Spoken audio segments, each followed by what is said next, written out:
Hello and welcome back to my camping gear creation series. So we're back to the vintage Boy Scout plans and another sewing project.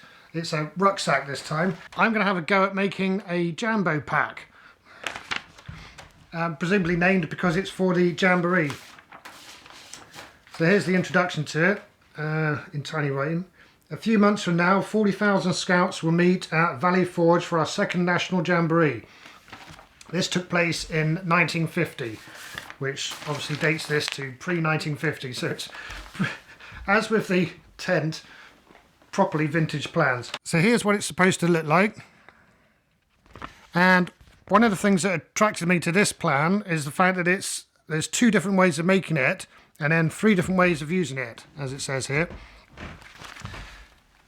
One way is to, of course, sew it with a sewing machine, and the other way is to rivet it. And I thought that sounds cool because unlike sewing, I do know how to rivet. But when I read through the instructions on the riveting method, you need 200 rivets, and it turns out that number 9 copper rivets currently cost, well, the cheapest I could find them was 50p each. So that would soon add up. For what's probably going to be a not particularly brilliant rucksack, that's a painful amount of materials. So I'm going with the sewing option instead. So I've had to buy a couple of things. I bought these D-rings. I mean, they're super cheap. I bought my somewhat expensive rivets. The main body of the rucksack I'm going to make out of this material. So this is the sofa bed cover that you saw in the first episode for making the reinforcement patches for that tent. And then I thought for the straps of the rucksack, what they say in the instructions here is to use some of the same canvas that you make the rucksack for as for straps, but reinforce it with leather. I don't have any strips of leather handy. But what I do have is the seat belts from the Land Rover that I'm restoring. So these are Kermit's seat belts in as found condition, and I didn't fancy reusing them as seat belts, but I reckon as straps for a rucksack they'll be spot on. Once again, as with the tent instructions, when you get down to it, there's almost nothing here. It's a few pictures and a very brief amount of text. So once again, I should be filling in the gaps best I can. First thing to do is to lay out the fabric on the ground, and I shall mark out what we've got here. I had this cover for forever. It's one of those things I couldn't bear to throw it away because it just looks so useful, but on the other hand I never found a use for it until now.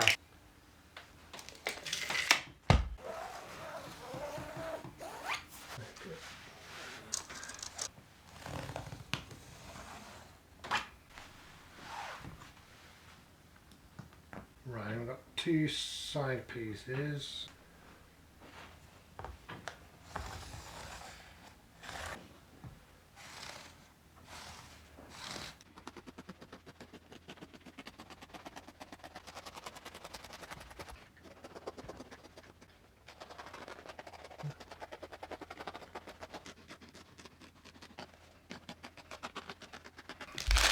Let's sort out the D-rings next. These are the side pieces of the bag, well they will be.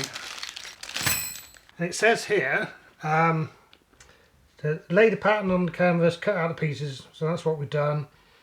Fold 2" by 3" pieces into 1" straps. Right, that's where I'm going to use the webbing. I've got two sides of the webbing, I think. Yeah, that's perfect. Fold the pieces into, fold the straps, which are here, and then baste 8 1" D-rings to each side piece. Now, I had to look that up because I thought maybe that's a misprint, but it turns out baste means to sew something loosely, so a tacking stitch in effect, which I never knew.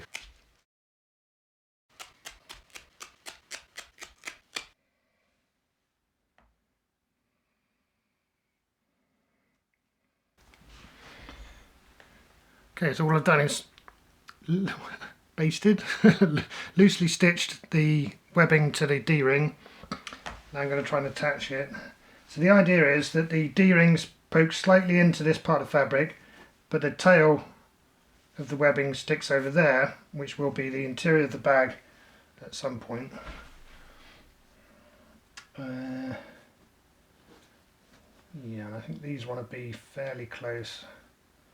I'm going to do them like that, I reckon.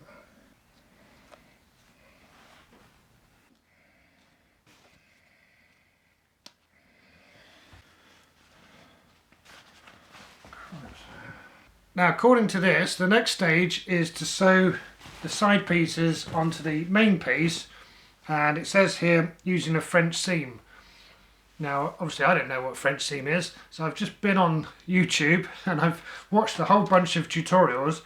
I've got the gist of what a French seam is, and then I've looked at this tiny little diagram that they've got here, and it's different. The type of French seam that I've seen just now on videos, I wouldn't be able to do anyway because there's not enough seam allowance here. There's only ½ an inch.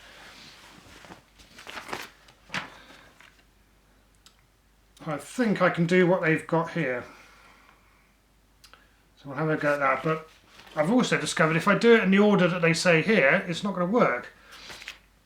If I put it together in this order, there won't be any point at which I can actually do the hems. So I'm going to do the hems first.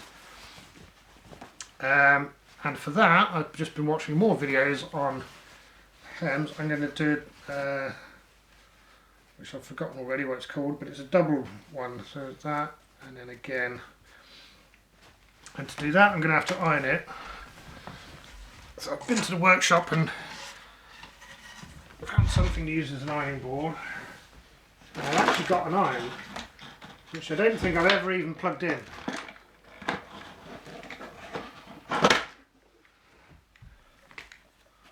So what I've got to do then is fold that like that and iron it so it stays folded, and then fold it again and then stitch along there with the machine.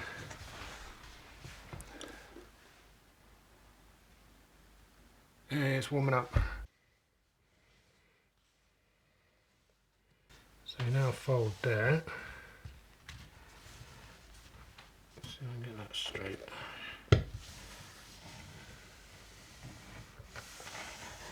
Right. Get back in the flow using the machine.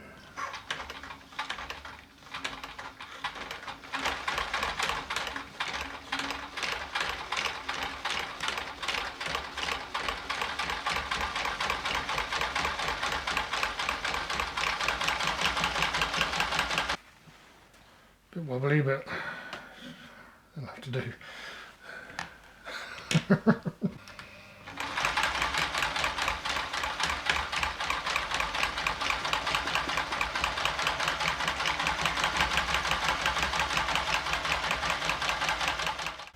So now I'll try and do the. Maybe French seam meant something else all those years ago. Anyway, whatever it is, I'm going to attempt it now. Because I think what they're intending as a French seam is a seam that stands out a bit and then it gives structure to the pack. I think, thinking about it, you're not supposed to do this on your own. It's something that your mum's supposed to help you with. Unfortunately for me, my mum's a long way off. So I'll just have to struggle through on my own.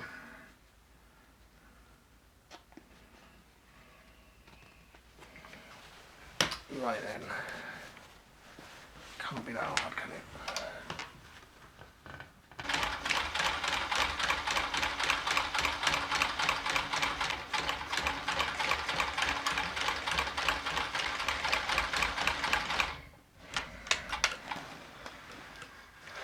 Right.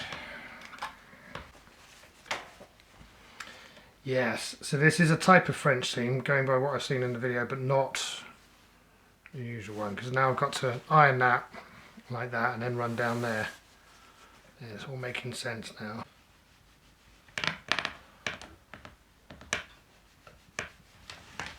My impression at the moment is that unlike the tent, this is actually quite a cool design. It's just very badly explained. Now there's no close-up picture of this or anything in the instructions, this is just what I've worked out. But I'm pretty sure I'm on the right track.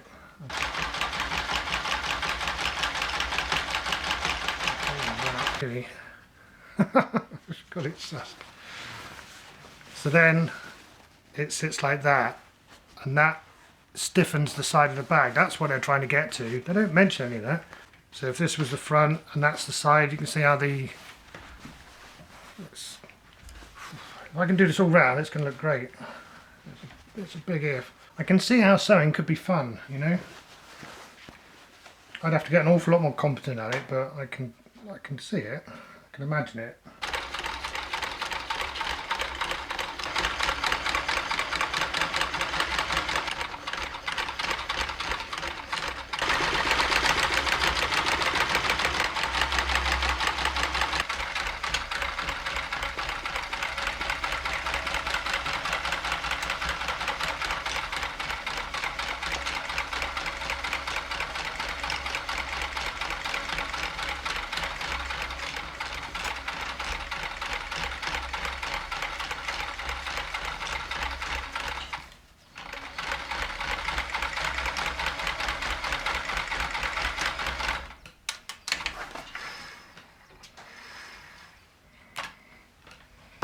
Well, I must say I'm impressed.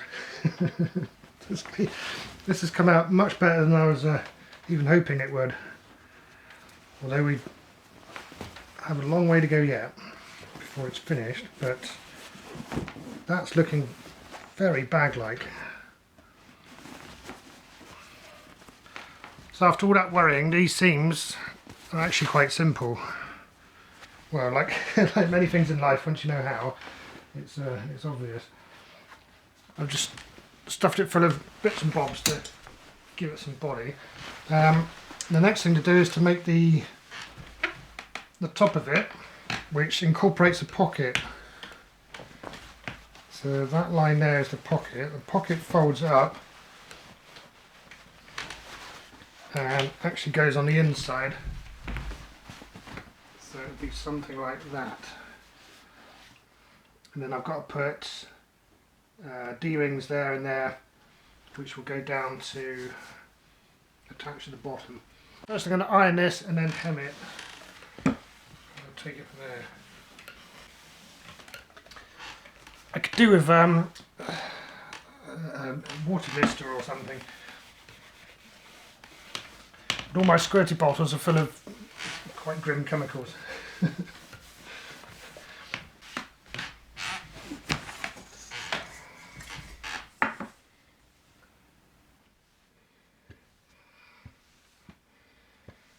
Folded it and pressed it where I want the seam to end up, or the hem to end up.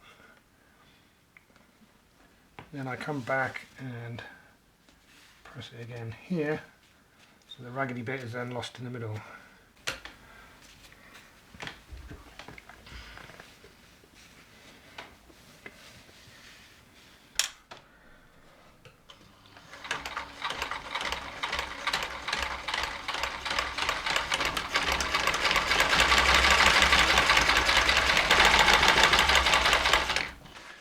This is our pocket, so this is the inside of the front flap, and what I'm going to do is fold in the corners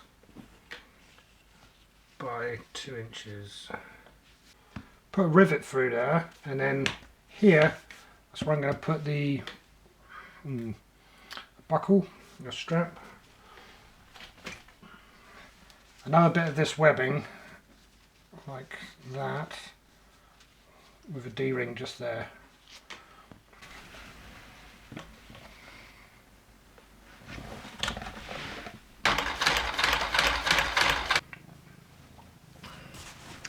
I think you can. I'll set some rivets.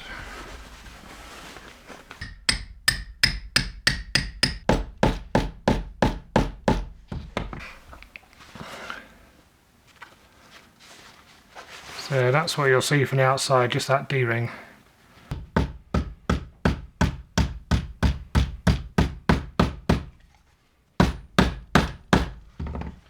I think now we're ready to stick this onto the bag. This can go on, so I've just ironed a crease in where I reckon I'm going to put it. So I'll put the lid on next. Then that'll be a double layer here on the back where I can put on some reinforcement over that, and then the straps will come off over the reinforcement. So I'm just going to have to scrunch up the lid there. It's going to be awkward.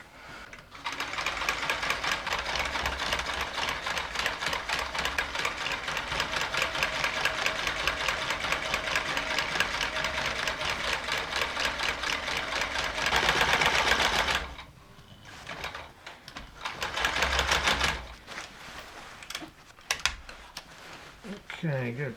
Try and extract that.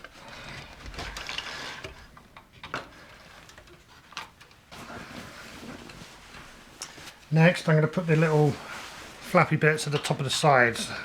So, yeah, there should be something there. Which are these little ones here? So we'll fold right in like that. I think that's just going to be neater.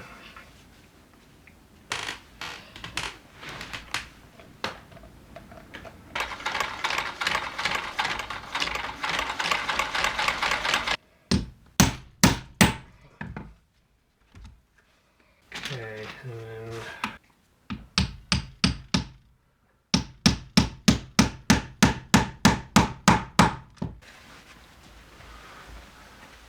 I'll hem it the wrong way, as it were, upwards, and then when I stitch it into the bag, that will be covered and it will look super neat.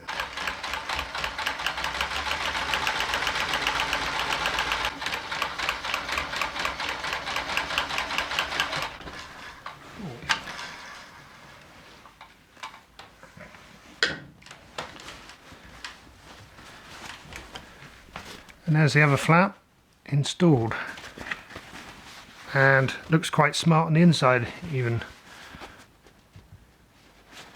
Yeah, I'm going to put 2 more rivets in this top piece while I think of it, just there and there.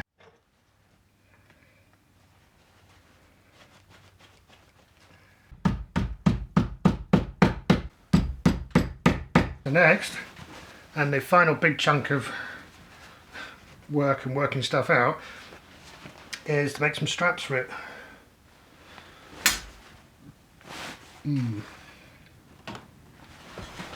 Chop up some seat belts. I'm going to cut it right at the end here.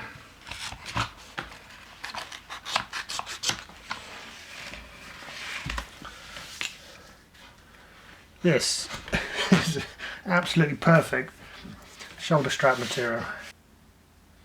Yeah, I'm going to follow what I got here for the reinforcement.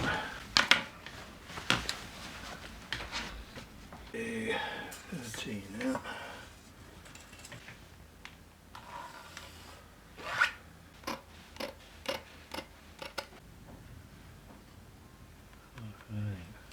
As it is.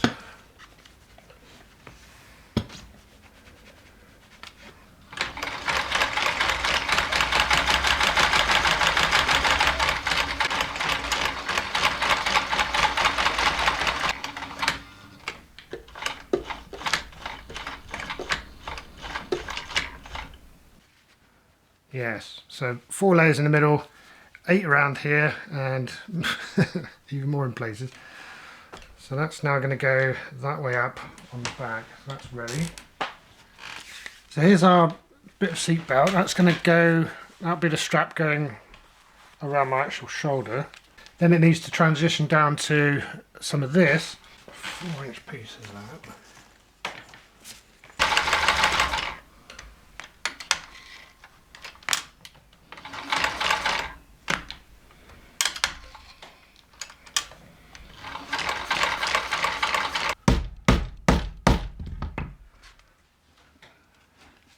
There we have it, that looks quite smart.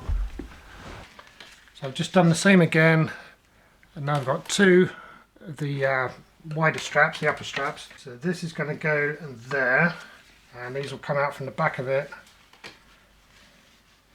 an angle like that and come down. I'm kind of going off this picture here, but if I show you the picture, it's not going to help much. This one we're on now.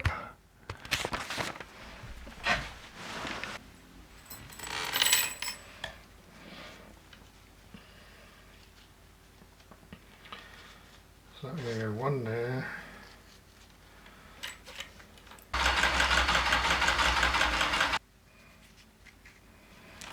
Okay, that's good. So I got those two there. Okay, let's try and rivet this together.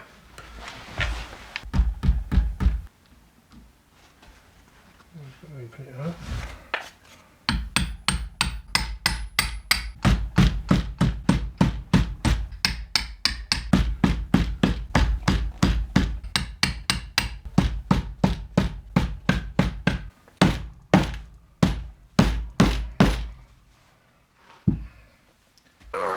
There it is.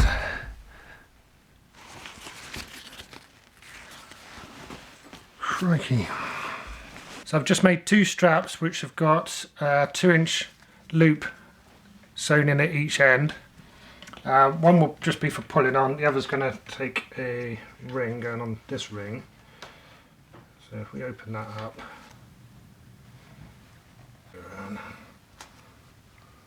and bend that ring back.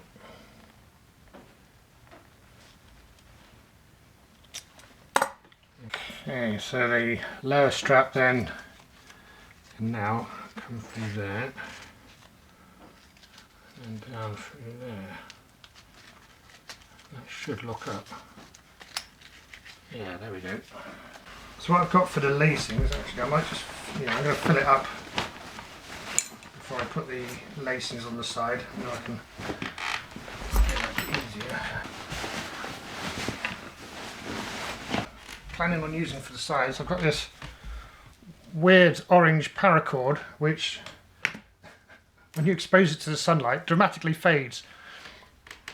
So what I'm thinking is, on the side here, what the lacing does is pulls the sides together when you've not got much in the pack, but also the idea is that you roll up a bedroll into a long sausage which goes in a U shape over the whole pack, and that laces in. So I want to be able to lace up all the rings, but then take that one out as well. So I'm going to do a lark's head down at the bottom, and then it will be we shall see what it will be. So if this works, I'll show you a close up on the other side. So we go through there, through there, through there, up there. I'm going through there, through there, through there, up there.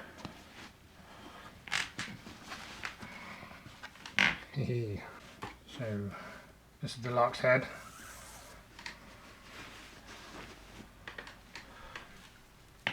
And then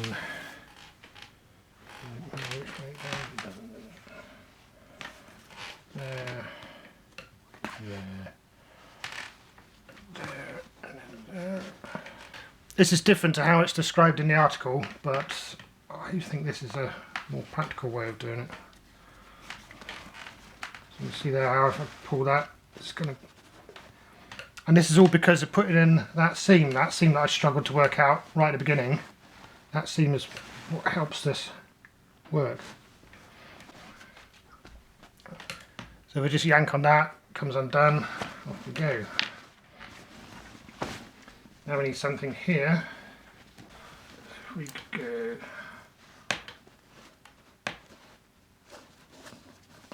like that.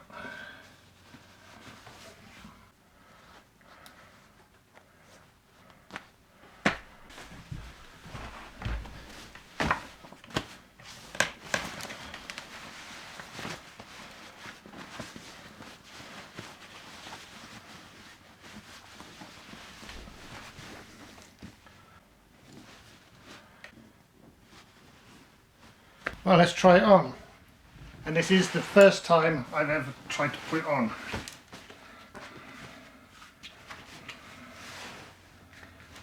Probably I'll put the straps the same length. I don't know.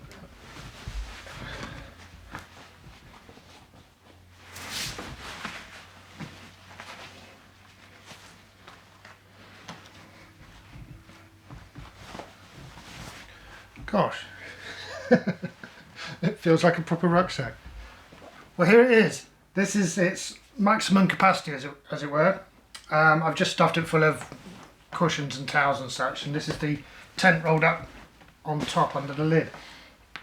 And I have to say, it's massive. You think this is intended for a child, a Boy Scout to lug about. Poor little fella.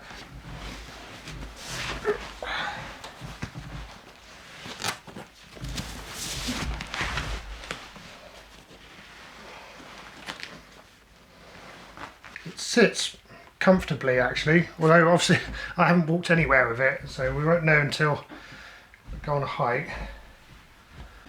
So that's one of the 3 different configurations of this pack, so I'm going to try the other 2 now.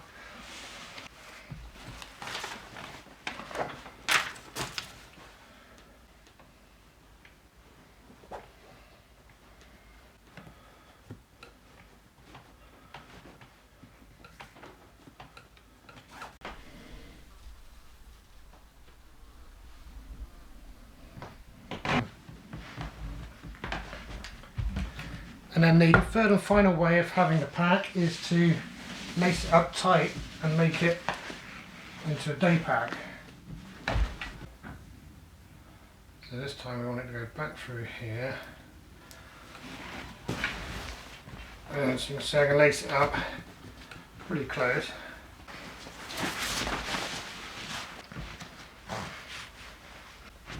Like that.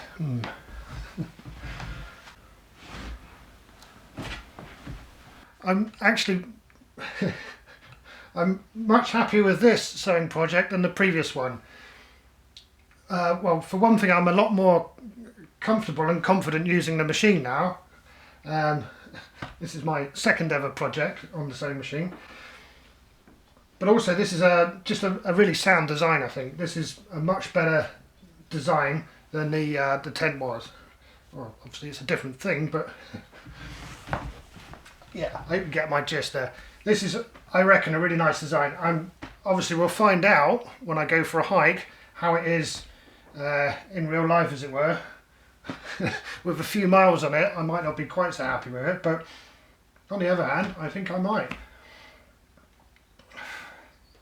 So that's now 3 of the 4 things. So one more thing to make and we'll be on our way. So I'll see you for that. Cheers for now.